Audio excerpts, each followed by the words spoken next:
లక్ష్యం రహదారుల అనుసంధానం మెరుగుపరచట. ప్రతి గ్రామం తమ సమీప పట్టణానికి అనుసంధానం అయ్యే విధంగా రహదారులను నిర్మాణం చేపట్టుట. గ్రామ పంచాయతీలోని అన్ని గ్రామాల మధ్య రహదారుల నిర్మాణం చేపట్టుట. గ్రామ పంచాయతీ రహదారులని ఆర్ఎండ్బి రోడ్లతో అనుసంధానం చేయుట. వీటన్నిటి మీద మీరు ఎప్పుడైతే అవగాహన పెంచుకుంటారో, పట్టు పెంచుకుంటారో, దీంట్లో మీకు కూడా పని చేసుకోవచ్చు, గౌరవం పెరుగుతుంది. ఓ ₹2 డబ్బులు కూడా వస్తాయి పని చేసుకుంటే. ప్రజల మీద పడి మీకు ఆ పని చేస్తాం ఈ పని చేస్తాం అనేటువంటి రాజకీయాలకు కాలం చెల్లిపోయింది. ఏదైనా వాళ్ళ దగ్గర ₹1 తీసుకుంటే మన ముక్కు పిండి వాళ్ళు ఎన్నికల్లో ₹10 వసూలు చేస్తారు, అది గుర్తుపెట్టుకోండి. కానీ ఆ రోజు ₹10 వసూలు చేసి మనకేమన్నా మంచి జరుగుతుందా అంటే మనల్ని ముడ్డు మీద దాన్ని ఇంట్లో కూర్చోబెడతారు కదా. ప్రభుత్వాన్ని చూస్తే మీరు ఆలోచన చేసుకోండి. ఎందుకంటే అతనికంటే ధనవంతులు మనం కాదు. జగన్మోహన్ రెడ్డి కంటే ధనవంతుడు ఏ నాయకుడు కూడా నాకు తెలిసి ఏ రాజకీయ పార్టీలో కూడా లేడు. అయినప్పటికీ కూడా ఆయన 11 సీట్లకు పరిమితం చేసినారంటే డబ్బు సంపాదిస్తాము, డబ్బు ఖర్చు పెడతాము. నాకు కూడా చాలా మంది మీరంతా సలహాలు ఇస్తారు ఇప్పుడు సంపాదించాలని. ప్రజల మీద ఎప్పుడు సంపాదించకూడదు, రాజకీయాల్లో మనం సంపాదించాలనే ఆలోచనలో కూడదు. మీ ఊర్లలో మీరు పనులు చేసుకోండి, వచ్చినటువంటి చిన్న పను ఏదో ఒకటి పని చేసుకోండి.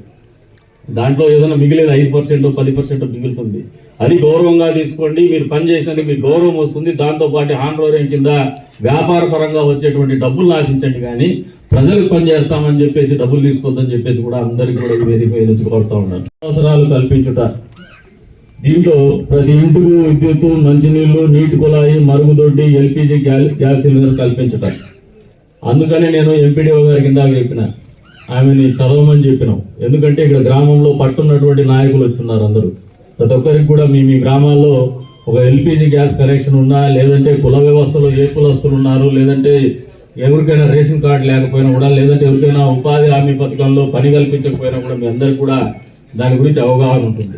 అందుకనే అధికారులకు కూడా ఒక బాధ్యతగా వాళ్ళకు కూడా మీకు జవాబుదారీగా ఉండాలనే ఆలోచనతోనే వాళ్ళని చదివి మీకు వినిపించమని చెప్పి జరగడం జరిగింది.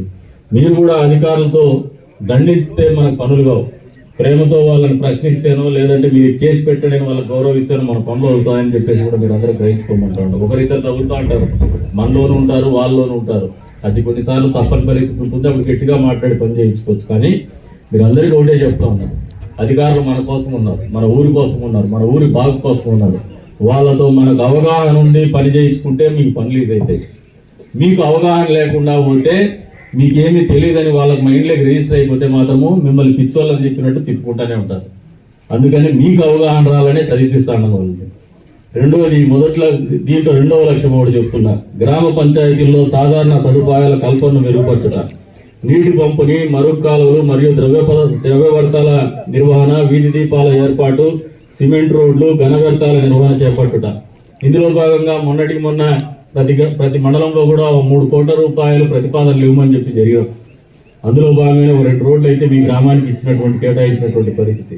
ఇది ఇక్కడితో ఆగదు, ఇది మొదటి అడుగు. వచ్చే రోజుల్లో ఈ 5 సంవత్సరాల్లో మీరు గడిచిన 10 సంవత్సరాల్లో లేనటువంటి అభివృద్ధిని చేసి చూపిస్తామని చెప్పేసి కూడా ఈ సందర్భంగా తెలియజేస్తున్నాం. ఎందుకంటే కష్టాల్లో ఉంది రాష్ట్రం, ఆర్థికంగా ఇబ్బందుల్లో ఉంది. అయినప్పటికీ కూడా చేయాల్సినటువంటి పనులు కానీ, ఛేదించాల్సినటువంటి లక్ష్యాలు కానీ ఖచ్చితంగా ఛేదిస్తామని చెప్పేసి కూడా ఈ సందర్భంగా మీకు అందరికీ కూడా తెలియజేస్తాం.